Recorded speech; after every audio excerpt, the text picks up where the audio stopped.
When my parents left for their anniversary, my babysitter asked, "Where's your punishment room?" I laughed nervously. "We don't do time out. My parents don't even ground me." "Then we're starting today," she responded, dragging a chair towards our hallway closet. She was actually going to lock me in there. I pulled out my phone to text my parents that their babysitter was insane, but she snatched it. "No devices. Your parents' orders." I ran to the house phone and called Mom. She picked up immediately. "Mom, this babysitter is trying to lock me in a closet. Miss Vicky is in charge. Do what she says." Mom's voice was weirdly cold. "This is for your own good. See you Monday." Dad yelled from the background, "We love you." Click. They hung up. And before I had time to process, Miss Vicky had finished setting up the closet with just a wooden chair inside. Reflection begins now. 1 hour. For what? I didn't do anything. After what you did last Tuesday, your parents want immediate correction. She checked her watch. 59 minutes now. I sat in that dark closet, confused and angry, thinking about last Tuesday. I literally just went to school, came home, played Xbox. When the hour ended, she opened the door. "Dinner is what you've earned." She placed a bowl of plain white rice and a glass of water on the table. "This is insane. My parents would never—" "Shut up!" she screamed before throwing my glass against the wall. That evening, she made me handwrite a 500-word essay on respecting others' property. While I wrote, my phone buzzed from where she'd locked it in her bag. She checked it and her face got stern. "Your friend Marco is texting. He says, 'Did your dad find out about the Xbox thing?'" I had no idea what he was talking about. The next day, I woke up at 6 a.m. to the babysitter pulling off my blanket. "Labor builds character. You'll deep clean this entire house today." "Yeah, no, I'm not your maid. I'm calling child services." I rolled back over and pulled my pillow over my head. "This is completely legal. You can clean voluntarily, or I can stand here with an industrial bottle of bleach for 8 hours until you do." As I scrubbed the kitchen floor with a toothbrush, she took photos. "Your parents want documentation of accountability." She aimed her phone at me like I was some kind of criminal. I stopped trusting her after that. That afternoon, silent reflection. No speaking from 2 to 6 p.m. I sat there in silence while she read a book, occasionally looking up to make sure I hadn't moved. When I shifted positions, she'd snap, "Start over." 4 more hours. My sister texted and Miss Vicky read it aloud. "Tell him I'm sorry, but he shouldn't have used Dad's card for Xbox stuff." I never used Dad's card.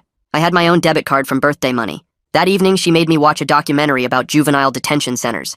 Kids my age in orange jumpsuits talking about ruining their lives with one bad decision. "This could be your future if you don't learn now," she said during a scene about a kid who stole from his parents. "Your cellmate won't care that your ass is crying for mommy." I didn't steal anything. Denial is expected. Your father found the charges Tuesday night. She pulled out her phone and laughed while she recorded me crying.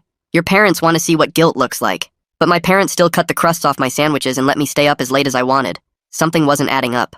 The next morning, she woke me up at 5 a.m. by dumping a cup of ice water on my face. She took my mattress, dragging it to the garage. Thieves in prison sleep on concrete. Consider this practice. Made me ask permission for bathroom breaks. 3 minutes maximum. Supervised. My best friend Reese managed to sneak a call through the landline. "Dude, Marco is freaking out. He said his mom wants to talk to your parents about paying them back." Beep. Miss Vicky unplugged the phone from the wall. That's another night on the floor. That afternoon, she pulled out printed pages, bank statements with highlighted charges. 5 different charges of $99.99 each to Xbox Live. Still denying it? She pointed at the timestamps. 3:47 p.m. You were home from school. On Sunday morning, my sister called on Miss Vicky's phone. The babysitter finally let me talk, but kept it on speaker. "Just confess already," my sister said. "They know everything." "What do they know? I didn't do anything." My sister sighed. "Marco's mom showed them the Discord messages, idiot." "What Discord messages?" "The ones where you taught Marco how to use Dad's credit card info for Xbox purchases without getting caught. Where you literally wrote, 'Keep it under $100 each time so it doesn't flag the bank, and my dad never checks his statements anyway.'" Everything clicked. I had told Marco all that. I'd done it myself 3 times before and never got caught. But Marco was supposed to delete those messages. Miss Vicky took the phone back. "Your parents arrive in 2 hours. I recommend you prepare your confession." When my parents walked in, they looked exhausted. "Forget the money," Dad said. "We knew about that months ago. We were testing you." Mom nodded. "To see if you'd blame Marco, if you'd throw him under the bus to save yourself." I failed every test. "So here's what happens now," Dad continued, pulling out plane tickets. "Military school in Montana. Tonight." But Miss Vicky interrupted.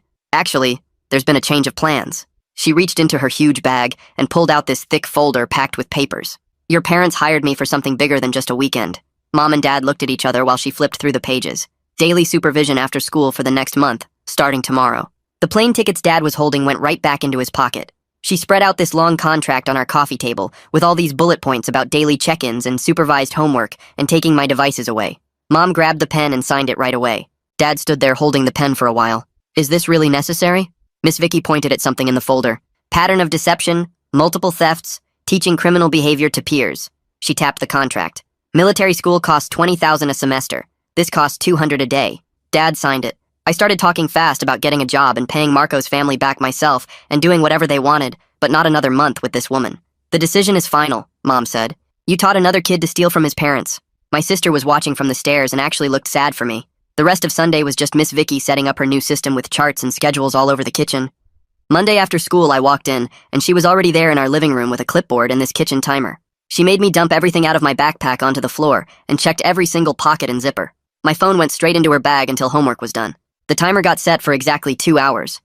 I sat at the dining table doing math problems while she watched from the couch, taking notes about everything I did. Tuesday at the school was worse because Jet Huffman, the counselor, pulled me out of second period.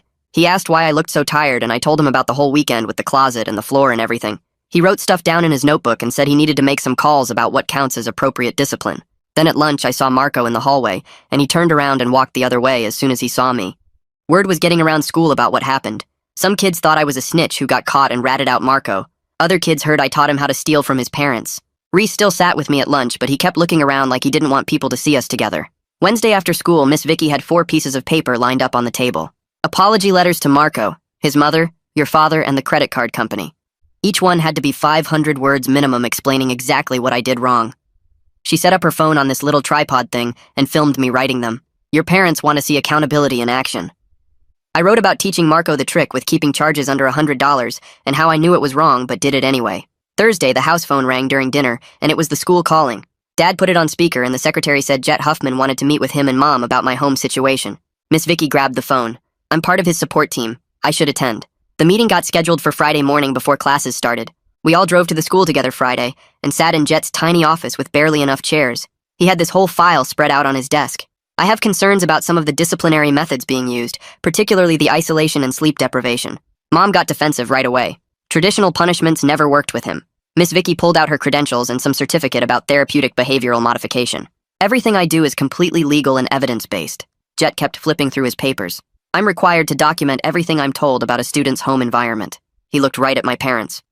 If things escalate beyond what I've already heard, I'll have to involve Child Protective Services. Dad's face went white. Are you threatening us? Jet shook his head. I'm informing you of my mandatory reporting obligations. Dad turned to Mom. Maybe we have gone too far with this. Mom's voice got sharp.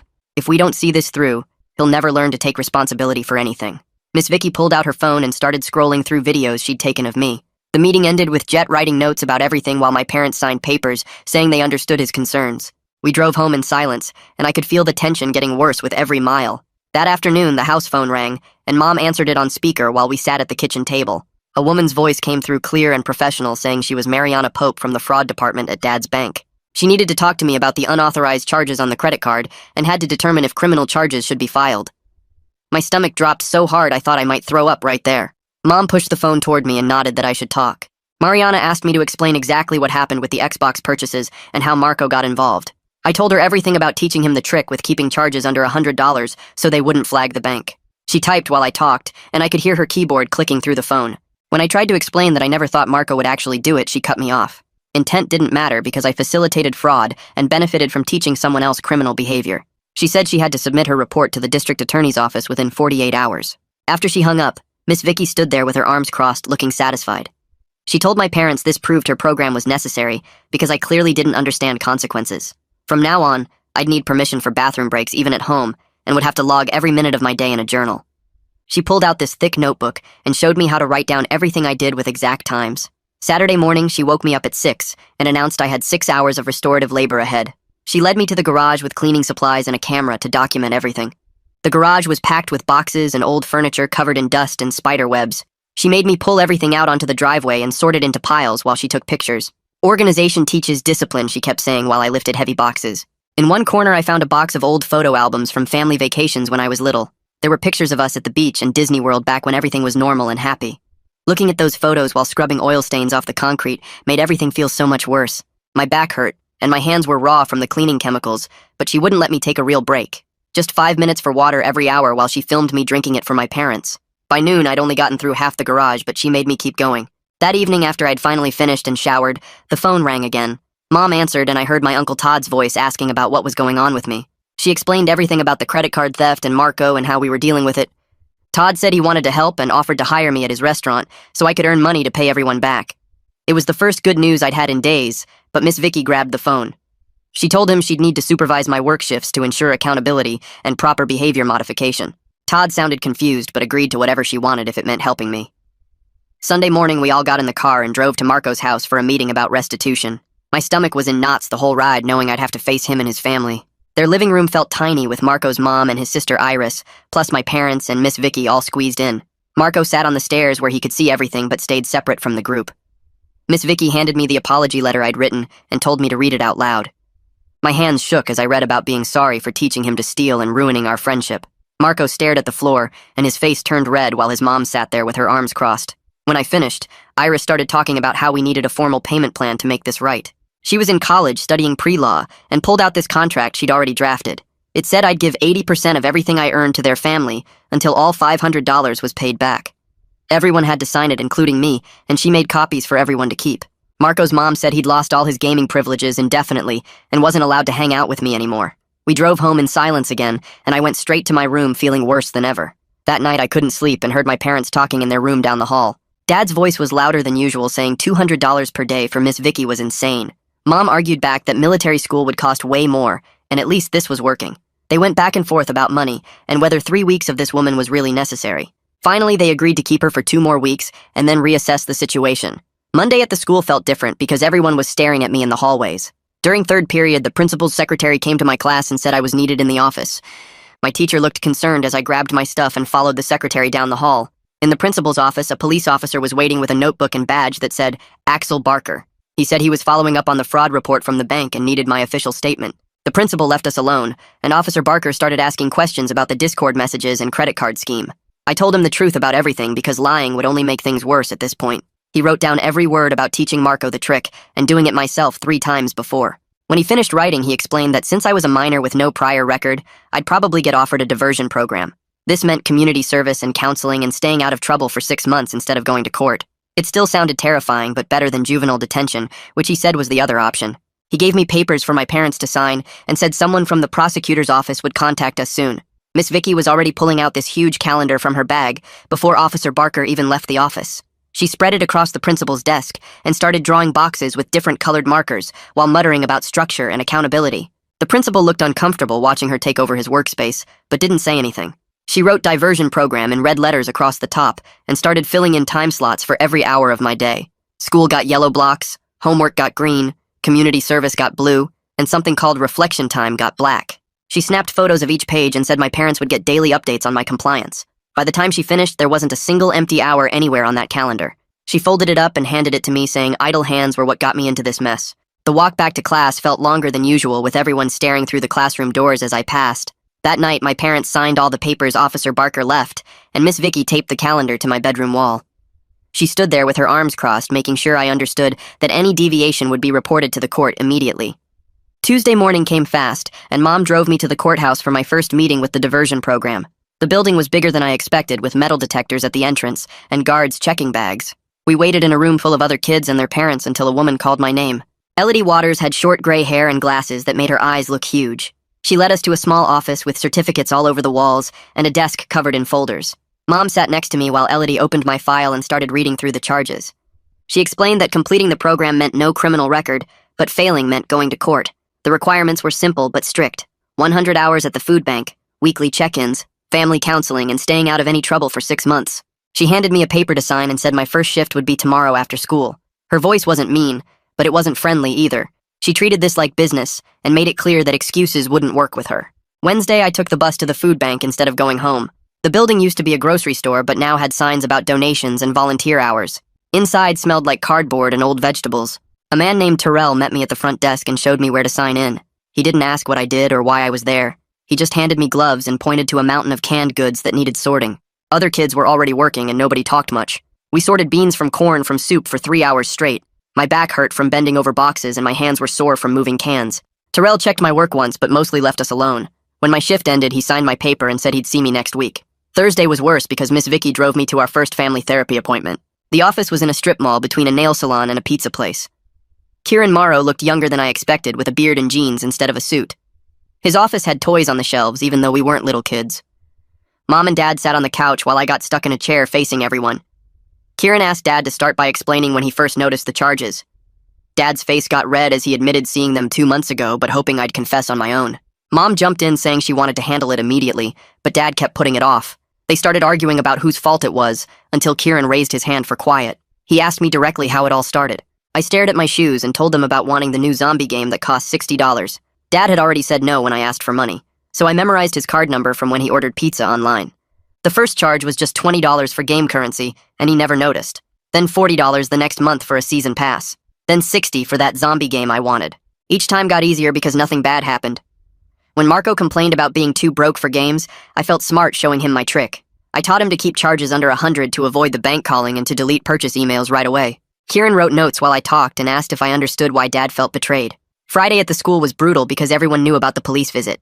Kids whispered in the hallway and pointed when they thought I wasn't looking. Some girl I didn't even know called me a thief loud enough for everyone to hear. Marco's friends gave me dirty looks in the cafeteria, and one kid shoulder-checked me at my locker. Reese walked with me between classes, but said Marco's friends were planning something and I should watch out. Even teachers looked at me differently, like they were disappointed. That weekend, Miss Vicky announced her new plan for reflection sessions. She set up her phone on a tripod in our living room and made me sit in a chair facing the camera. For the next hour, she asked questions about my crimes while recording everything. She wanted details about every stolen dollar and what I spent it on. She asked why I thought I was smarter than the bank and whether I felt guilty. When I tried to explain, she cut me off saying she only wanted facts, not excuses. Sunday's session was even worse because she kept pushing about my criminal sophistication. She made me explain the whole system again with keeping charges small and deleting emails. She said this showed planning and premeditation, which made it worse than impulse stealing. Every answer I gave got twisted into proof that I was some kind of criminal mastermind. She played back parts of the recording and made me watch myself explaining the theft. Her phone stayed pointed at me the whole time like I was some kind of experiment. Monday morning, Uncle Todd picked me up before school to start working at his restaurant. The kitchen was already hot at 6 a.m. and smelled like grease and onions.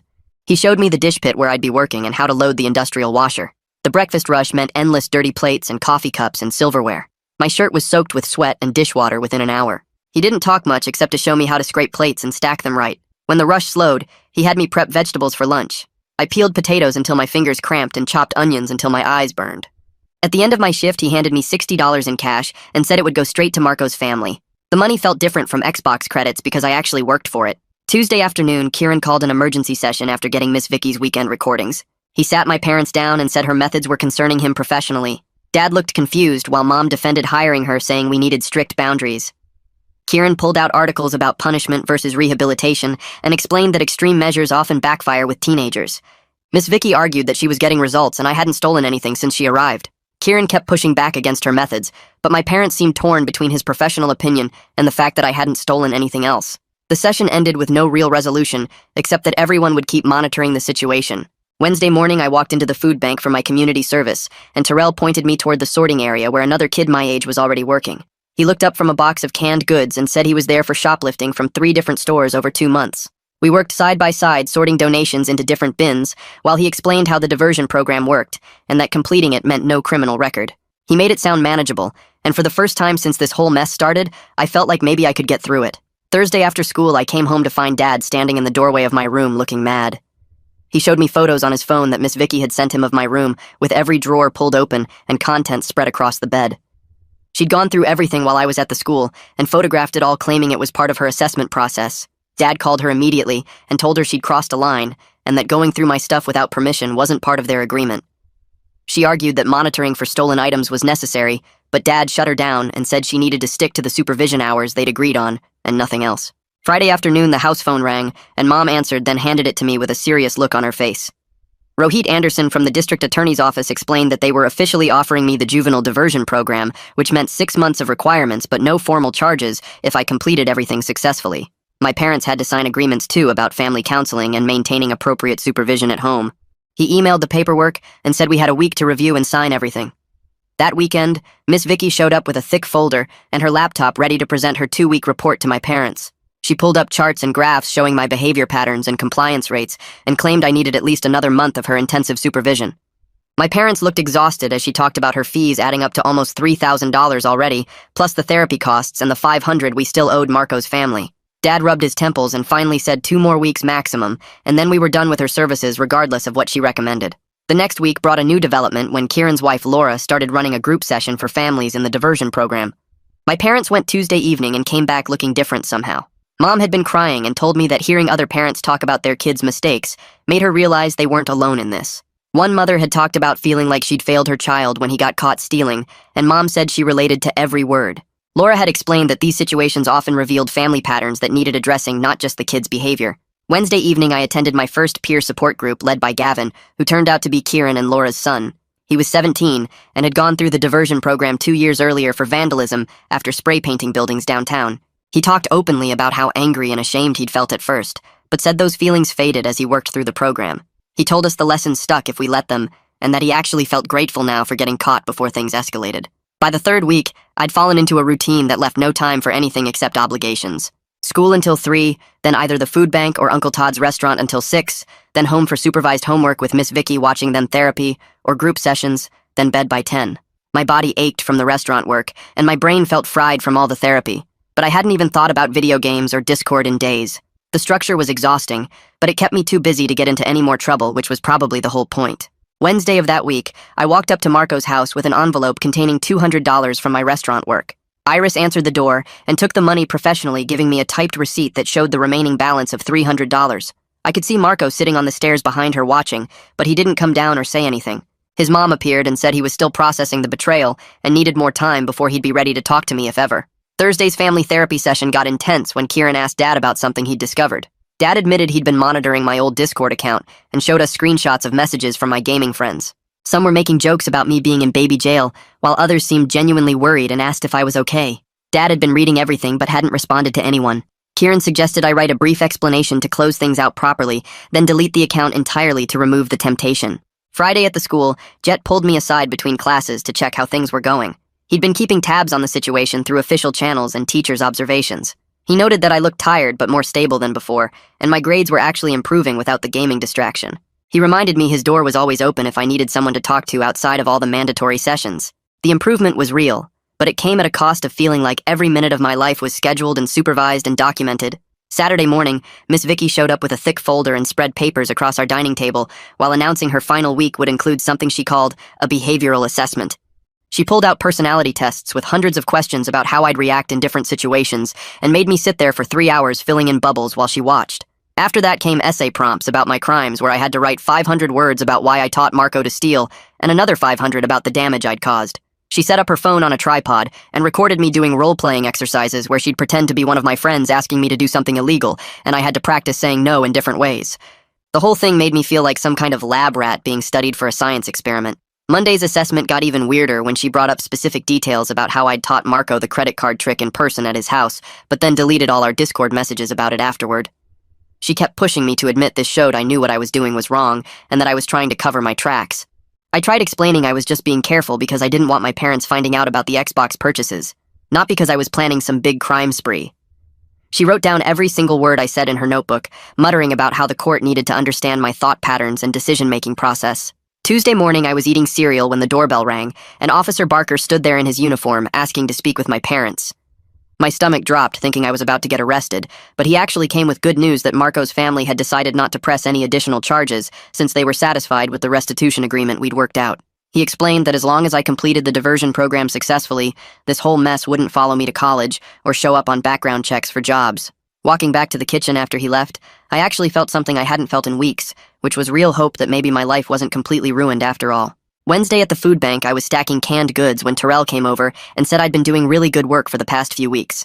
He asked if I'd thought about maybe continuing to volunteer, even after my required hours were done because they could always use the help. The question caught me off guard because I realized I actually might want to keep coming back, since helping people who really needed food made me feel useful in a way I'd never experienced before. Nobody there judged me or asked what I'd done to end up doing community service, and the other volunteers just treated me like a regular person.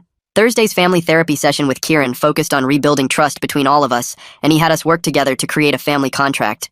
We spent the whole hour writing down clear expectations and consequences that everyone could agree on, with Mom promising no more surprise babysitters or extreme punishments, and Dad agreeing to actually communicate when he was upset, instead of plotting elaborate tests. I had to promise no more lying or stealing, obviously, but also to be honest about my feelings instead of just pretending everything was fine all the time. Kieran typed it all up and printed copies for everyone to sign like it was some kind of official document. Friday marked Miss Vicky's last official day, and she showed up with a 20-page report she'd written about my progress over the past month. She sat at our kitchen table reading highlights to my parents about how I'd shown improvement in accountability and responsibility, but still recommended ongoing monitoring to ensure I didn't backslide. My parents thanked her for her services and handed her a check, but made it clear we'd be handling things internally from now on, with professional support from Kieran and the diversion program. She packed up all her folders and timers and clipboards and left without even saying goodbye to me directly. That weekend felt completely strange without her constant presence watching everything I did and timing my activities. My parents still enforced rules like checking my homework and limiting screen time, but they did it like normal parents instead of prison guards with stopwatches. Saturday night, we actually sat down for dinner together and talked about regular stuff like Dad's work project and Mom's book club instead of my crimes and rehabilitation. Sunday, we even watched a movie together on the couch, which hadn't happened since before this whole disaster started. Monday morning brought a meeting with Diana Rogers at the courthouse, where she reviewed all my progress so far as the court-appointed mediator. She went through her checklist noting I'd completed 40 hours of community service already, and my payments to Marco's family were on schedule, and therapy attendance was consistent. She smiled and said if I kept this pace up, I'd successfully complete the program, maybe even ahead of schedule. Walking through the school hallway Tuesday, I turned a corner and found myself face-to-face with Marco for the first time since everything exploded. We both froze for a second, just looking at each other, and then he gave me this tiny nod before walking past without saying anything. Reese caught up with me later and mentioned Marco had told him he didn't hate me anymore, but just couldn't trust me again after what happened, which hurt to hear, but made sense. Wednesday's shift at Uncle Todd's restaurant turned out to be the busiest night they'd had in weeks, with orders flying out constantly. I washed dishes and chopped vegetables for 6 hours straight until my hands were raw, but somehow the steady rhythm of the work felt good. Uncle Todd came back to check on me near closing time and mentioned that once I'd proven myself reliable for a few more weeks, he might start teaching me some actual cooking skills instead of just prep work. Having someone actually believe I could be better and learn something useful made me want to work even harder to prove him right. Thursday's meeting with Elodie Waters went better than expected. She flipped through my file, checking off all the boxes while I sat across from her in that small courthouse office that smelled like old coffee and printer ink. She looked up from the papers and actually smiled for once. Monthly check-ins from now on. She stamped something official looking and handed me a new schedule. Most kids in the program took way longer to get their requirements reduced, but I'd been hitting every deadline and showing up to everything on time. Friday brought our regular family therapy session, but this time my sister came along. She sat between my parents on Kieran's couch, picking at her nail polish, while he asked her why she wanted to be there. She started crying when she talked about how scared she'd been watching me change into someone she didn't recognize over the past year. The lying and sneaking around had gotten so bad she didn't know who I was anymore. We spent the rest of the hour working out a deal where she'd stop covering for me if I'd stop putting her in that position. 2 months had passed since this whole disaster started, and I walked into Marco's house with another envelope. $400 this time from all my restaurant shifts and some extra hours Uncle Todd had given me. Iris counted it carefully and wrote out a receipt while Marco's mom watched from the kitchen doorway. Only $100 left to pay, and this part would be over. Uncle Todd pulled me aside after my shift that week and told me I'd earned a raise. Not a huge one, but enough to notice in my paycheck. He'd been watching me show up early and stay late without complaining, and said that kind of work ethic deserved recognition. The money felt different when I'd actually worked for it instead of stealing it. Gavin's peer support group met every Tuesday in the basement of the community center. We'd been going through the motions for weeks, but something clicked during that session when we talked about triggers. One kid mentioned how volunteering at the food bank made him realize that wanting expensive video games was such a stupid problem compared to families who couldn't afford groceries. We spent the rest of the hour coming up with strategies for when we saw stuff we wanted but couldn't afford. Writing it down and waiting a week before deciding if we really needed it. Finding free alternatives. Remembering what happened last time we took shortcuts. School had mostly gone back to normal by then. Some kids still whispered when I walked by, but most had moved on to newer drama about who was dating who or whatever fight happened at last week's party. Jet Huffman stopped me in the hallway between classes to check how things were going. He said I looked healthier, and my teachers had mentioned I was actually paying attention in class now. Without staying up all night gaming, my grades had gone from barely passing to solid Bs and even an A in history.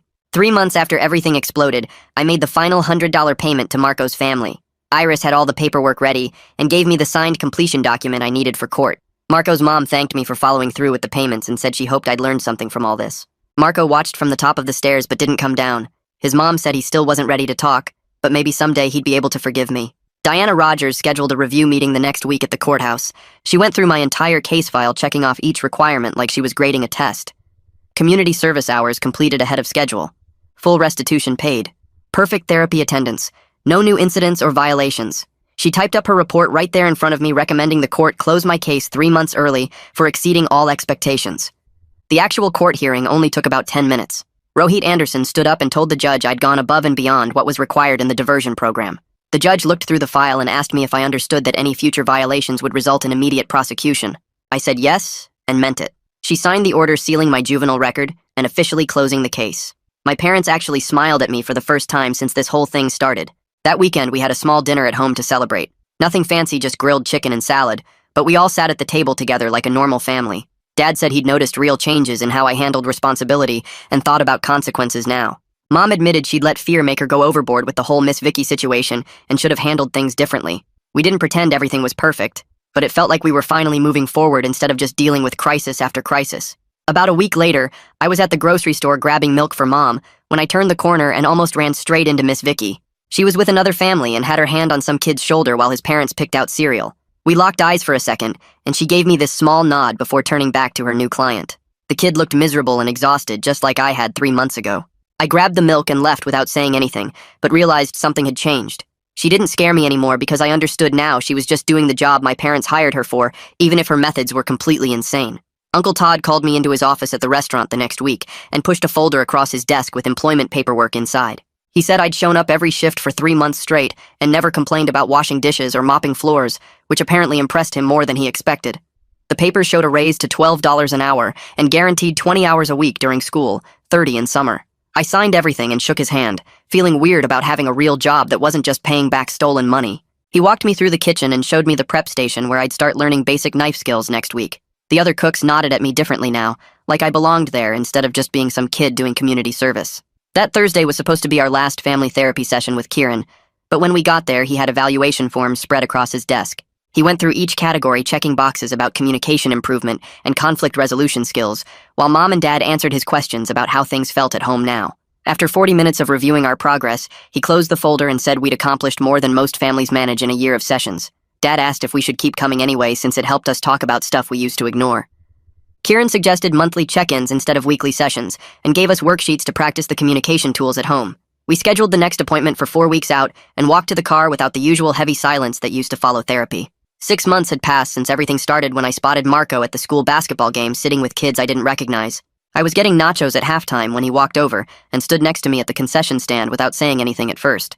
He grabbed a water bottle and finally said he didn't hate me anymore, but couldn't forgive me yet either. I told him I understood and started to walk away, but he said wait, and told me he respected how I handled everything after getting caught, paying his family back and doing all the court stuff without trying to dodge responsibility. We stood there for another minute before he went back to his friends, and I went back to mine, knowing we'd never hang out again, but at least the anger was gone. Spring came, and suddenly everyone was talking about graduation and college applications started showing up in my email. The criminal history question made my stomach drop every time, until I remembered Diana Rogers explaining that completing diversion meant I could honestly check no since my record was sealed. I filled out application after application, writing essays about overcoming challenges and learning from mistakes without mentioning the specific crimes that taught me those lessons. My grades had actually gone up since I stopped gaming all the time and started structuring my days around work and volunteering. The food bank scheduled me for regular Friday afternoon shifts now, and Terrell started having me train the new diversion kids who showed up scared and angry, just like I had 6 months ago. I showed them how to sort canned goods and stack boxes while telling them the program wasn't as bad as it seemed if they just did what they were supposed to do. One kid asked if I was staff and seemed shocked when Terrell said no. I was just another diversion kid who stuck around after finishing my hours. It felt good helping them see they weren't doomed just because they messed up once. At home, things settled into new patterns where Mom asked about my day and actually listened to the answer while Dad and I cooked dinner together on Sundays. We had family meetings every 2 weeks using the format Kieran taught us where everyone got 5 minutes to talk without interruption about anything bothering them. My sister started joining us for movie nights again instead of hiding in her room, and we even played board games sometimes without anyone getting mad about losing. The crisis that almost sent me to military school had somehow turned into us actually acting like a family, instead of just people living in the same house. Sitting in my room one night finishing homework, I thought about how different everything could have been if Marco's mom hadn't found those Discord messages. I probably would have kept stealing, maybe taught other kids, definitely gotten caught eventually, but with way worse consequences. Getting busted at 15 with $500 in Xbox charges sucked hard, but it stopped me before I became someone who thought stealing was normal. The months of punishment and programs and payments were awful, but they worked, making me understand that every crime has victims even when you tell yourself nobody gets hurt. These days, my routine runs like clockwork with school until 3, then either the restaurant or food bank until 7, homework until 9, then actual free time that I earned instead of stole. Reese comes over on weekends and we play basketball or go see movies with money I made washing dishes. My bank account has $400 saved from working extra shifts, and I'm planning to buy my own Xbox with cash I earned legally. The whole disaster that started with me teaching Marco to steal from my dad seems so stupid now, barely worth remembering except to remind myself how fast bad choices can wreck everything and how much work it takes to fix what you break. Thanks for wondering through all of this with me. It's been really interesting sharing these moments together. I'll catch you next time. Subscribe for more content like this.